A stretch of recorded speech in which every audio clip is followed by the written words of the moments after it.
The Amato family lived in the small town of Chuluata, Florida, with a population of just 2,500 people. They resided in a spacious house situated on a plot of land slightly over 1 hectare. The heads of the family were Chad and Margaret Amato, who got married in 1986. At that time, Margaret already had a 3-year-old son, Jason, from a previous marriage. Chad adopted the boy and raised him as his own. The couple was very close. Later, they had 2 more sons together, Cody in 1987 and Grant in 1989. 59-year-old Chad worked as a pharmacist his entire life and was also passionate about computers, calling himself a self-taught computer guru. His 61-year-old wife, Margaret, held the position of senior operations manager at a large company. The woman loved horses and devoted her free time to rescuing and rehabilitating racehorses. The Amato family was financially well off. The parents had prestigious jobs, and the children never knew any need from an early age. Overall, the family seemed quite happy and prosperous. Grant Amato was the youngest of Chad and Margaret's 3 sons. He grew up as a rather shy and clumsy child, finding it difficult to make friends. In fact, his only friend was his older brother Cody, with whom Grant had a very close relationship. They went to school together, played sports together, and even chose the same profession. Both became nurse anesthetists. However, in June 2018, when Grant was 29 years old, problems began in his life. He worked at a hospital from which he was fired after being caught stealing 8 vials of a potent painkiller. Grant claimed that he took the medications for patients to whom doctors prescribed an insufficient dose, but the management did not believe this and brought charges against him. Although the charges were later dropped for lack of evidence, Grant lost his job. This event greatly affected the young man's mental state. He became a recluse, withdrew into himself, and spent all his time at home. Grant fell into depression, slept all day, and played video games at night. The situation was exacerbated by the fact that he had no money at all. His parents tried to support their son, gave him money to live on, but in return asked him to find a job. These requests only irritated Grant and led to quarrels. Meanwhile, Grant found solace in communicating on the internet. He spent a lot of time on adult sites, especially those where he could chat with webcam models. And it was there that he met the girl who changed his life. She turned out to be a Bulgarian webcam model who called herself Sylvie. Grant fell in love with her at first sight. But it was not a bright and joyful feeling, but more like a morbid obsession. Amato sought to communicate with Sylvie as much as possible. He was willing to pay any amount of money just to see her and talk to her. At first, Grant spent several $100s a day on private chats with the girl. Then the sums increased to thousands of dollars. He also bought and sent Sylvie expensive lingerie and sex toys, which she was supposed to wear during their communication. Grant believed that he and Sylvie had a real relationship. He told her that he lived in a luxurious house, drove a BMW, and was a successful professional gamer who earned huge amounts of money. Of course, the girl believed this after all. Grant sent her huge sums, up to $10,000 at a time. In reality, almost all this money belonged to Grant's parents and brother. At first, he spent their cash savings which relatives gave him, hoping to support him. When the money ran out, Grant began to steal. He stole his father's and brother's credit cards and used them to pay for communication with Sylvie. In total, Amato spent about $200,000 on this over the course of several months. Communicating with the webcam model became a real addiction for Grant. He could not do without daily conversations with her and was ready to do anything to pay for them. For the sake of this, he even stole the credit card of Cody's friend Jericho when the 3 of them were vacationing in Japan. While his friends were having fun, Grant sat in the hotel in front of the computer, spending Jericho's money on conversations with Sylvie. At the end of 2018, Grant's parents became curious about the constant debiting of funds from their cards. The son lied to them, saying that he was allegedly trying very hard to promote his channel on Twitch and become a successful professional gamer. But in reality, he was spending this money on communicating with the webcam model. Chad and Margaret believed that their son had really come to his senses and was trying to start earning money. They wanted to support him and continued to give him access to their money. But after some time, they discovered that Grant was simply deceiving them and spending money not at all on developing a gamer career. In December of the same year, when Grant returned from a vacation in Japan with his brother Cody, his parents had a serious conversation with him. They informed their son that they would no longer give him money and forbade him to use their cards. Also, Chad and Margaret insisted that Grant stop communicating with Sylvie and look for a job. But Grant did not want to listen to anything. These demands from his parents infuriated him incredibly. During an argument, Chad, who had always been rather domineering and impulsive, kicked Grant out of the house. The enraged son slammed the door and fled the house in his car. Margaret was very worried about Grant's mental state and feared that he might harm himself. She called the police and reported that her 29-year-old son had run away from home and possibly intended to commit suicide.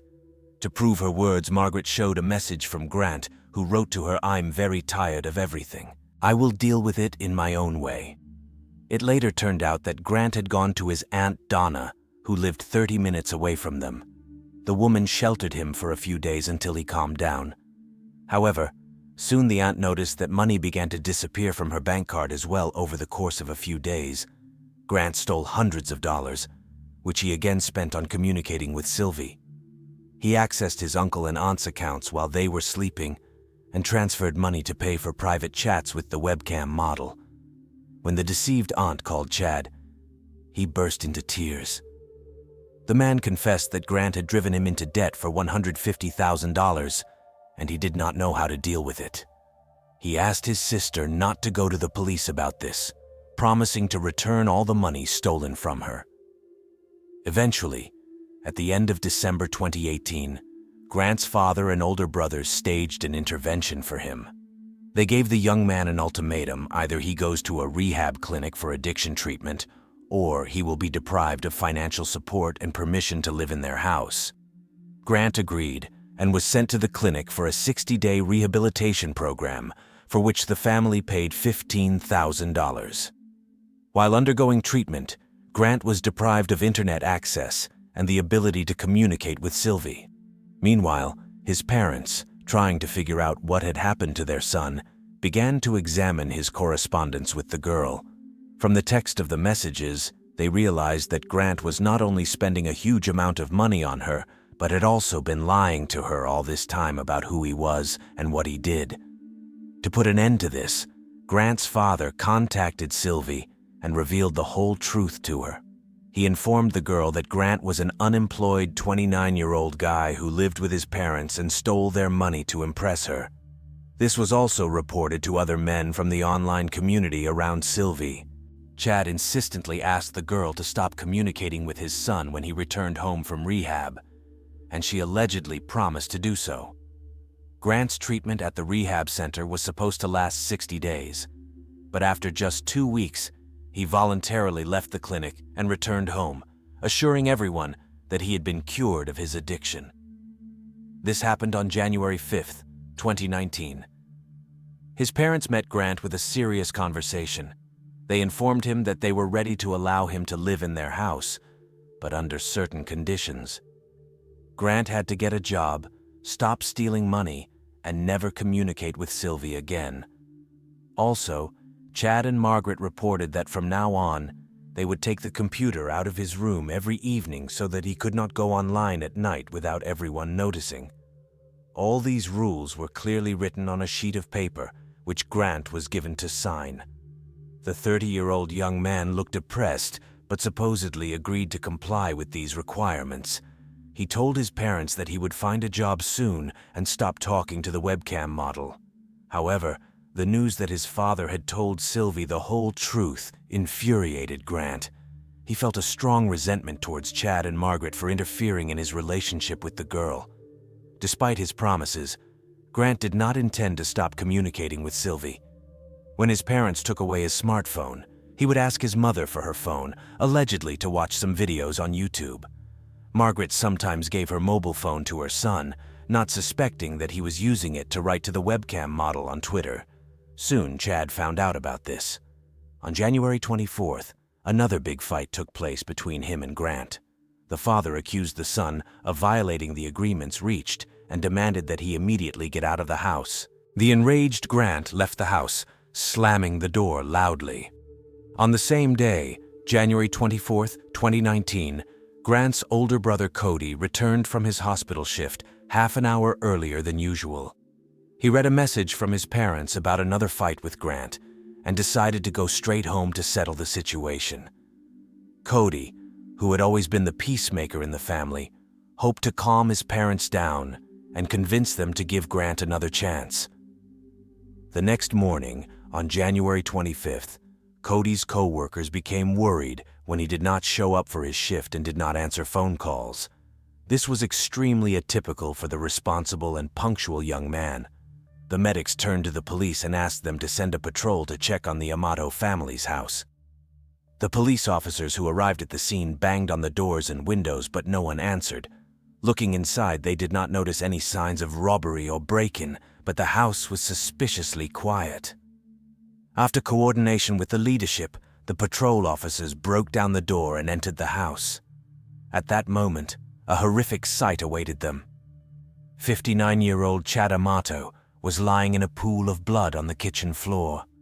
He had been shot twice in the back of the head when he had apparently just returned from work and was preparing dinner. In the next room, in a chair in front of the computer, sat 61-year-old Margaret Amato, shot in the temple.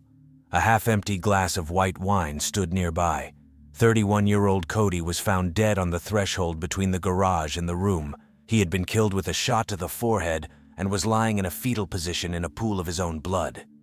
An examination of the crime scene showed no signs of struggle or robbery.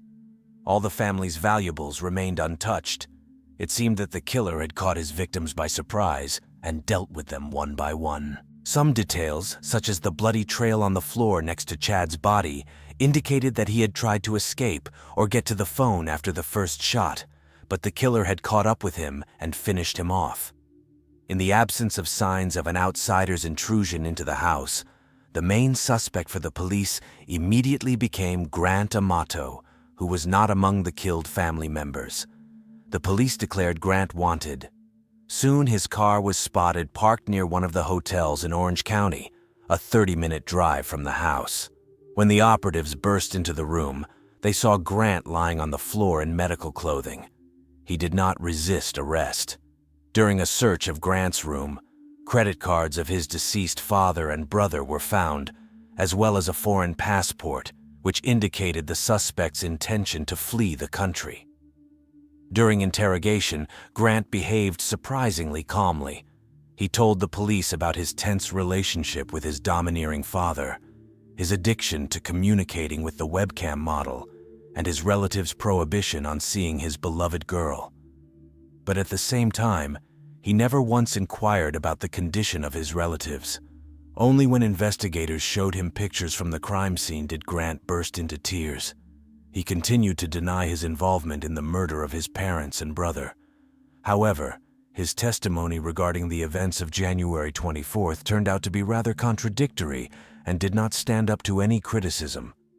The investigation into this triple murder lasted several months. Investigators managed to gather a number of pieces of evidence that testified against Grant Amato.